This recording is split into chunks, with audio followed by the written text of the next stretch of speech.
Kuntum khaira ummah. Kamu umat Islam adalah umat terbaik yang dilahirkan untuk manusia, karena kamu menyuruh berbuat yang makruf dan mencegah dari yang mungkar.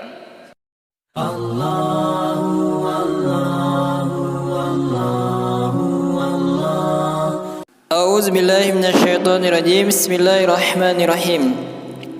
Dan kami juga telah mengutus Lut kepada kaumnya.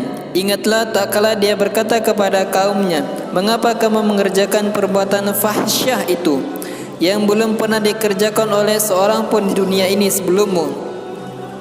Sesungguhnya kamu mendatangi laki-laki untuk melepaskan nafsumu kepada mereka, bukan kepada wanita. Malah kamu ini adalah kaum yang melampaui batas. Jawab kaumnya tidak lain hanya mengatakan, usirlah mereka Lut dan pengikut-pengikutnya dari kotamu ini. Sesungguhnya mereka adalah orang-orang yang berpura-pura mensucikan diri. Kemudian kami selamatkan dia dan pengikut-pengikutnya kecuali istrinya.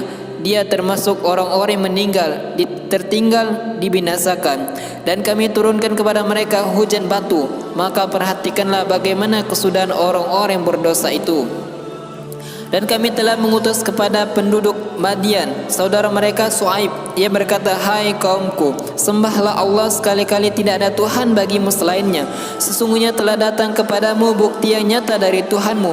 Maka sempurnakanlah tekadmu dan timbangan, sempurnakanlah takaranmu dan timbangan, dan janganlah kamu kurangi bagi manusia barang-barang takaran dan timbangannya, dan janganlah kamu membuat kerusakan di muka bumi sesudah Tuhan memperbaikinya. Yang demikian itu lebih baik bagimu jika betul-betul kamu orang-orang yang beriman. Dan janganlah kamu duduk-duduk di tiap-tiap jalan dengan menakut-nakuti dan menghalang-halangi orang yang beriman dari jalan Allah, dan menginginkan agar jalan Allah itu menjadi bengkok. Dan ingatlah di waktu dahulunya kamu berjumlah sedikit, lalu Allah memperbanyak jumlah kamu. Dan perhatikanlah bagaimana kesudahan orang-orang yang berbuat kerusakan. Jika ada segolongan daripada kamu beriman kepada apa yang aku utus untuk menyampaikan, dan ada pula segolongan yang tidak beriman, maka bersabarlah hingga Allah menetapkan hukumannya di antara kita, dan Dia adalah hakim yang sebaik-baiknya. Pemuka-pemuka dari kaum Shu'aib yang menyombongkan diri berkata, sesungguhnya kami akan mengusir kamu hai Shu'aib dan orang-orang yang beriman bersamamu dari kota kami, kecuali kalau kamu kembali kepada agama kami. Berkatalah Shu'aib, dan apakah kamu akan mengusir kami kendati pun kami tidak menyukainya? Sungguh kami mengadang-adakan kebohongan yang besar terhadap Allah. Dan jika kamu kembali kepada agamamu sesudah Allah melepaskan kami daripadanya, dan tidaklah patut kami kembali kepadanya kecuali jika Allah Tuhan kami menghendakinya. Pengetahuan Tuhan kami meliputi segala sesuatu. Kepada Allah sajalah kami bertawakal. Ya Tuhan kami, berilah keputusan antara kami dan kaum kami yang hak, dengan hak dan adil, dan Engkaulah pemberi keputusan yang sebaik-baiknya. Pemuka kaum Shu'aib yang kafir berkata kepada sesamanya, sesungguhnya jika kamu mengikuti Shu'aib, tentu kamu jika berbuat demikian menjadi orang-orang yang merugi. Kemudian mereka ditimpa gempa, maka jadilah mereka mayat-mayat yang bergelimpangan di dalam rumah-rumah mereka, yaitu orang-orang yang mendustakan Shu'aib, seolah-olah mereka belum pernah berdiam di kota itu. Orang-orang yang mendustakan Shu'aib, mereka itulah orang-orang yang merugi. Maka Shu'aib meninggalkan mereka seraya berkata, hai kaumku, sesungguhnya aku telah menyampaikan kepadamu amanat-amanat Tuhanku, dan aku telah memberi nasihat kepadamu. Maka bagaimana aku akan bersedih hati terhadap orang-orang yang kafir?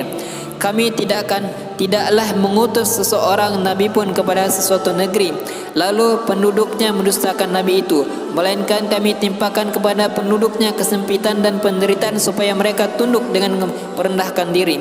Kemudian kami ganti kesusahan itu dengan kesenangan hingga keturunan, dan harta mereka bertambah banyak. Dan mereka berkata, sesungguhnya nenek moyang kami pun telah merasai penderitaan dan kesenangan, maka kami timpakan siksaan atas mereka dengan konyong sedang mereka tidak menyadarinya. Jikalau sekiranya penduduk negeri-negeri beriman dan bertakwa, pastilah kami akan melimpahkan kepada mereka berkah dari langit dan bumi. Tetapi mereka mendustakan ayat-ayat kami. itu maka kami siksa mereka disebabkan perbuatannya. Maka apakah penduduk negeri-negeri itu merasa aman dari kedatangan siksaan kami kepada mereka di malam hari di waktu mereka sedang tidur? Atau apakah penduduk negeri-negeri itu merasa aman dari kedatangan siksaan kami kepada mereka di waktu matahari sepenggalan naik kepada mereka sedang beriman? Maka apakah mereka merasa aman dari azab Allah yang tidak terduga-duga? Tiadalah yang merasa aman dari azab Allah kecuali orang-orang yang merugi. Dan apakah belum jelas bagi orang-orang yang mempusakai suatu negeri sesudah lenyap penduduknya bahwa kalau kami menghendaki, tentu kami azab mereka kerana dosa-dosanya. Kami kunci mati hati mereka sehingga mereka tidak dapat mendengar pelajaran kami. Negeri-negeri yang telah kami binasakan itu kami ceritakan sebagian dari berita-beritanya kepadamu, dan sungguh telah datang kepada mereka rasul-rasul mereka dengan membawa bukti-bukti yang nyata. Maka mereka juga tidak beriman kepada apa yang dahulunya mereka telah mendustakannya. Demikianlah Allah mengunci hati mereka orang kafir, dan kami tidak mendapati kebanyakan mereka memenuhi janji. Sesungguhnya kami mendapati kebanyakan mereka orang-orang yang fasik. Shadaqallahul azim.